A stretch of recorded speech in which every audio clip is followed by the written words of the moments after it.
For more than 100 years, the heartbeat of our world was oil and gas, but that pulse is changing. It's changing fast. We've entered a new era. We are now, without a doubt, living in the age of electricity. So, you've heard the saying, right? For the last decade, it's been everywhere, especially in tech circles. Data is the new oil. It's kind of become this default mantra for, our whole digital world. And hey, it makes sense on the surface. Data seems to fuel everything, but that's not the real story, not even close. Nope. The real commodity, the thing that's truly driving the global economy, it's not the data. It's the juice that makes the data flow, the power that makes it all possible. See, electricity is the new oil. That's what's fueling our data centers, our AI, our cars, and more, our entire industrial world. And our demand for this new oil? Oh, it is just exploding. We're talking about a scale that is honestly hard to even wrap your head around. Get this. According to the International Energy Agency, every single year, the world adds enough new electricity demand to power the entire country of Japan. Let that sink in. We are adding one Japan every single year. And if you ever want to know what's really going on, just follow the money. Look at this. For the very first time in history, the amount of money being poured into the brains of our new world, data centers, AI, has actually surpassed the investment in finding new oil. The financial world has made its bet, and that bet is squarely on the age of electricity. Okay, so with that kind of insane demand, you have to ask the big question. Can we even do this? Can we transition our energy systems fast enough to keep up? Well, to answer that, we don't have to guess. Let's look at a real-world example, a milestone that proves a massive, super-fast transition isn't just some fantasy, it is literally happening as we speak. While a lot of the world was talking, debating, setting targets, China was just building. They set these incredibly ambitious renewable energy goals for 2030, and they didn't just meet them, they absolutely crushed them. They hit their huge 2030 targets way back in early 2025. That's a full 6 years ahead of schedule. Incredible. So we're not talking about some slow, gradual change here. This is a seismic shift.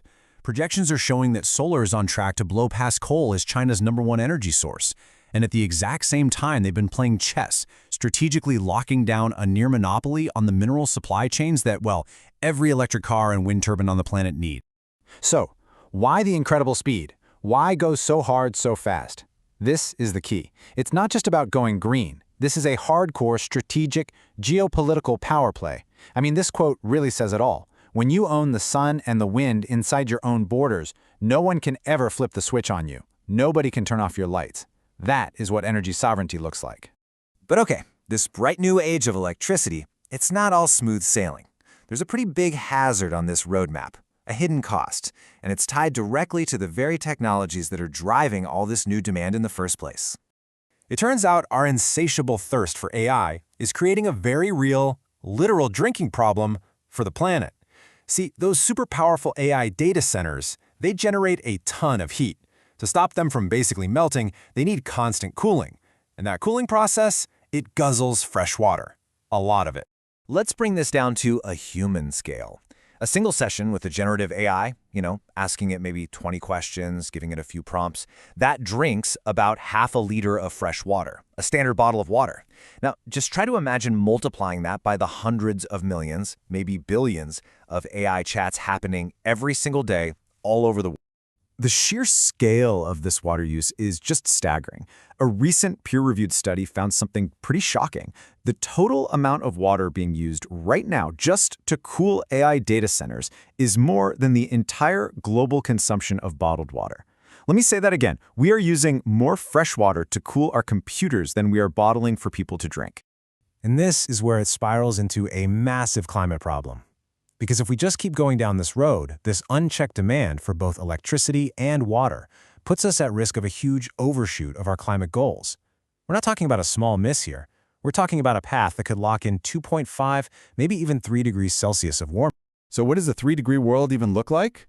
Well, it's a world where our basic economic and national security starts to crumble. We're talking about widespread crop failures, major coastal cities like Nairobi and Miami underwater, deep, profound economic chaos. It's a world where, for a lot of people, the cost of just insuring your home against disaster could be more than your actual mortgage payment. Okay, so the hazard is real. It's serious. And a risk that big demands a seriously powerful response. So enough about the problems. This isn't about doom and gloom. It's about building an engine to fix this. So let's get into it. Let's look at the three-part plan for how we move forward. We're calling it the execution engine, because the time for just diagnosing the problem is over. Now it's all about execution, and it's built on three main pillars. First, integration. That's the brains of the whole operation. Second, industrial scaling. That's the heavy lifter, the muscle. And third, mandatory integrity. That's the referee, making sure everyone plays by the rules. All right, pillar one, integration. Look, we've gotten really good at making solar panels. We have plenty. The problem now is making the grid smart. We have to move past just dumping more power onto a dumb grid. We need intelligent integration. That means things like long-duration energy storage and these flexible local microgrids that can actually talk to each other to balance things out and stop blackouts before they happen. Like I said, it's the brain. Next up, pillar two, industrial scaling. This is the muscle. This is where we bring in the heavy lifters, like green hydrogen 2.0. And what's that? It just means making hydrogen using clean, renewable electricity, but doing it at a massive industrial scale that's actually affordable. You can see a huge example of this with the NEOM project in Saudi Arabia. This is the stuff that's finally going to let us clean up the really tough sectors. You know, steel, shipping, all that heavy industry. And that brings us to the final pillar, the referee, mandatory integrity. For a long time, the carbon markets were kind of the Wild West, right? Filled with these sketchy junk credits that didn't really do anything. Well, those days are over. Integrity is the new currency here. We've got strict new standards, like the core carbon principles, which basically mean if a company makes a climate claim, it has to be backed up and verified by real third-party rules. So here's the bottom line. When a company slaps net zero on their website, it's not a marketing slogan anymore. It's a scientific claim, and it's non-negotiable. It doesn't matter if they're using a super complex formula like this one or just basic accounting. The math has to add up. Period. The claims have to be real, and they have to be provable. So, the roadmap is there. It's clear. We know this can be done, we've seen the proof, we know what the big dangers are, and we have the engine we need to make the change. There's really only one question left, and it's the biggest one of all. Can we execute fast enough?